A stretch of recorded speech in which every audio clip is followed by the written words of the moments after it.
Somaliland waxa ay ka mid tahay dalalka Afrika ku yaala ay ku duugan yihiin taariikhaha faca weyn. Laasgeel waxay ku taalaa gobolka Maroodijeex waxaana 34 mayl u jirtaa caasimadda Hargeysa iyadoo u dhaxaysa jidadka isku xidha Berbera iyo Hargeysa. waxaana ka mid tahay goobaha dalxiis ay gacanta ku hayso wasaaradda ciyaaraha iyo dalxiiska dhulkaasi oo dadkii hore ay ku noolaan jiray ee reer Somaliland ay aad uga ilaalin jireen carruurtooda markay arkeen qoraalada ku qoran iyo qaabka ay u eegyihiin godadka ku dhex yaala buurta Laasgeel iyagoo u haystay in jiman degan yihiin sida ay noo sheegeen dad deegaankaasi ku nool.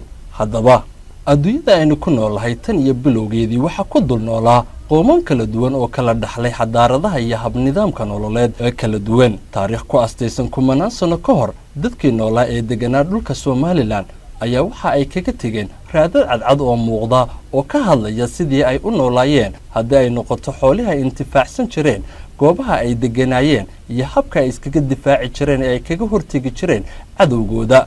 waxa intaasi dheer hab qoraalkii adeegsan jireen ee xarufta ahaa. sanadku markuu ahaa 2002 ayaa khubaro ka socotay dalka Faransiisku booqdeen goobta qadiimiga ah ee Laasgeel oo ay ka mid ah goobaha ay ku xardhan yihiin taariikhaha dadkii deganaan jiray dhulkani 5,000 sano ka hor. godadkan iyo buurahan ayaa mar qura qarnigii 21aad soo jiitay indhaha caalamka iyadoo sanad kasta ay yimaadaan dalxiisayaal aad u badan oo goobtani idiin muuqata ee Laasgeel soo booqda si ay wax uga ogaadaan xadaaradaasi soo jireenka ahaa. sawirada idiin muuqda ee ku xardhan ayaa micnayaal badan dadku u turjumeen, balse waxaa la ogaaday inay ujeedo keliya ay leedahay. godadkani waxay ahaan jireen goobaha ay ku noolaan jireen dadkaasi oo guriga u ahaan jiray. waxyaabaha mucjisada ah ayaa waxa ka mid ah tan iyo taariikhda intaa leeg isma ay bedelin oo qoraalada cajiibka ah ay halkaasi ku xardheen xilligaasi qotada dheer waxay noqdeen qaar soo jira. waxaana la isweydiiyaa waxa ay u adeegsadeen ay ku qoreen ee cimriga intaa leeg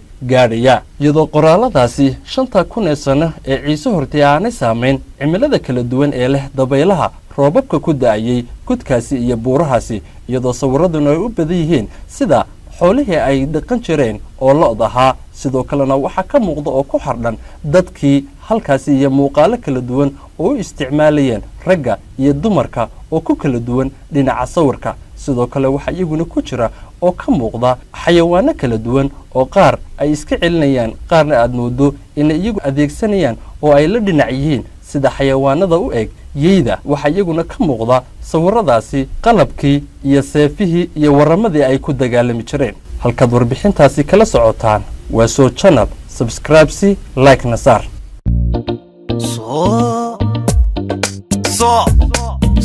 so